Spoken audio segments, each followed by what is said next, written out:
Back to Crane Durham's Nothing But Truth. Nothing But Truth. On AFR Talk. Not about R's or D's. It is about accountability and what matters to you. And what matters to you is how these issues, how the argument, how the debate is framed. And with the overwhelming liberal tilt to the mainstream media, there's a narrative that gets baked into the issue that is false, oftentimes false. And so now you don't actually have an honest debate. You are debating against a false narrative, so your challenge becomes much greater. And see, this is about the truth. See, I don't care if you're a liberal. I don't care if you're a conservative. I do care if you know Jesus Christ, and I pray that you do. Aaron Free, bottom of the hour. What I care about, and I believe you care about, regardless of your RDLC label. Is that some Q? No, easy. I care about you having an honest debate because there is so much BS bunny stew out there. Thank you, my lovely daughter, for coming up with that. That we have to weed through that and we don't get it. And you say, Crane, that's not true. Yeah, that's just simply not true. Well, tell me this. Why were the debates such a smackdown when we saw Mitt Romney debate President Obama on the economy? Why? Because the record was shown. One-on-one, boom, you hit it. Because you had unfiltered access to the truth and people were tuning in and saying, oh, he's not a very good debater. No, he's a very good debater. He has a terrible record. That's why. Wake up. Wake up. Because when you make decisions, when I make decisions at home about pretty much anything, I have to deal with the substance and the result. And we are in charge of our family in the sense of a head of our family. And we're blessed to be able to do so. Yet these folks are shaping policy for the entire country. Chris Hayes, MSNBC, characterized the Republican talking points this way last night. Roll it. And, Steve, I want to get your reaction to the statement that came out of the House Republican caucus meeting today. It was not, it was kind of a very passive-aggressive document, maybe even openly aggressive. Here's a little bit. The American people want our border secured, our laws enforced, but they don't trust a Democratic-controlled Washington. They're alarmed by the president's ongoing insistence on enacting a single, massive Obamacare-like bill, blah, blah, blah. We hate you and we hate you. What was your response to that? I actually thought it was a decent statement. I think. Yeah, it was. You see what we had to take out the word that was used.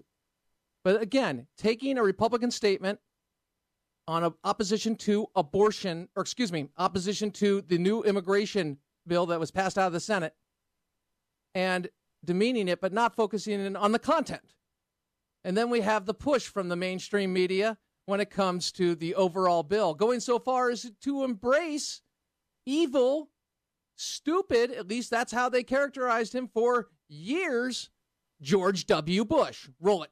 Former President Bush is expected to speak out about immigration reform this coming week. He could be a very strong voice within the Republican Party after the Senate has passed immigration reform to put pressure on the House. How will you respond to that? I mentioned President Bush because he'll speak out about this. He's been reluctant to do so. He's going to put more pressure on. Former President George W. Bush is front and center today, weighing in on immigration reform. And the Obama White House is pointing to President Bush's remarks today as an important step. There you have part of the big push. Bush becomes moderate, understands, showing leadership. They'll even do that to people that they bail on for everything else. As long as they carry the agenda they want. Now, we have an interview with Congressman Raul Labrador. And it opens like this. This is Alex Wagner, MSNBC, introducing a segment, beginning with George H.W. Bush in a speech, a tail end of a statement about illegal immigration and people receiving free education that are already here. And then it shifts to Ronald Reagan. Here is how the segment opens. Roll it. These are good people, strong people. Part of my family is a Mexican. Rather than making them or talking about putting up a fence. Why don't we work out some recognition of our mutual problems, make it possible for them to come here legally with a work permit, and then while they're working and earning here, they pay taxes here. That was the Republican Party's position on immigration in 1980. 33 years later, and a Senate bill that provides $38 billion in extra border security, 700 miles of fencing, and 20,000 additional Border Patrol agents, that's apparently not enough to satisfy the House GOP. We all believe that if we're going to go forward on immigration reform, the first big step is you have to have a serious border security. Today's crisis counseling/therapy session of House Republicans, Speaker John Boehner will take the temperature of his raucous caucus. But the signs for immigration reform are not good. Despite an RNC election autopsy urging the party to embrace comprehensive reform, and despite the entreaties of John McCain, Jeb Bush, Marco Rubio, the business community, and a majority of Republican primary voters, Politico reports today that top Republicans on Capitol Hill now predict comprehensive immigration reform will die a slow, months-long death in the House. Then it shifted to an introduction of the panel, which included Bill Burton and two others that were, along with Alex Wagner, all for the amnesty bill. Raul Labrador, Representative Labrador, came on, Idaho congressman, and defended the position, the opposition to the Senate immigration bill. Here you hear, after a quote from Jonathan Chait of the New Republic saying, in essence, the Republican Party needs to change, going back to that autopsy to attract Latino voters, Hispanic voters, and they go on data that they have mined. Bottom line, if Romney received 70% of the Hispanic vote, he still would have lost. That's the deal. That said, here is New York Times' Bob Herbert. Roll it. See, I think we make a mistake when we look at the Republican Party through a lens of moderation and logic, which is what we tend to do in these discussions. That is not where that party is now. That is not what that party is. I thought the excitement over immigration reform was misplaced because I never thought immigration reform was going to pass the House. I knew inevitably and said, I think maybe probably on the show, but I said inevitably we were going to get to this point. I think the Republican Party is hostile to immigration reform, and I think that it is hostile to most voters. The party, not all Republicans, but the party as a whole, is hostile to non-white voters, and that's where the party is. The argument that we've been making is that this is a losing stand for the party, that the demographics alone are changing in such a way that they can't continue the way they are. I completely agree with that, but I don't think the party, I think the party itself has to change. And that means that the folks who are in the party right now have to be gone. So we have. Alex Wagner continued, and Representative Labrador responded. Roll it. I want to ask you specifically about that because you're a person of color. Your mother was a single mother. You came to this country from Puerto Rico. Are you satisfied with the outreach and the messaging your party has done to single women, to working women, to single mothers, to people of color, to people looking to come to the United States and make a better life for themselves? You know, I think we can do a much better job, and I actually agree with that statement. But the rest of the statement, I think it's a little bit off. I'll give you just one example. Steve Pierce is a congressman from New Mexico. There was a New York Times article written about him, how he is a very conservative. He's just as conservative as I am on many issues. He represents a district that is mostly Hispanic, and what he does is he reaches out to the Hispanic community. He doesn't pander to the Hispanic community, but he makes sure that he goes to all the meetings, he goes to all their causes, he does everything they do, and what he gets is the respect of the Hispanic community. I think we can be much better, and I think Steve Pierce has to be an example for every Republican. Continuing on that example, Representative Labrador speaks of pandering. Roll it. But pandering to the Hispanic community like the New Republic and MSNBC wants us to do, that is actually a recipe I would for beg disaster. to differ on that last point.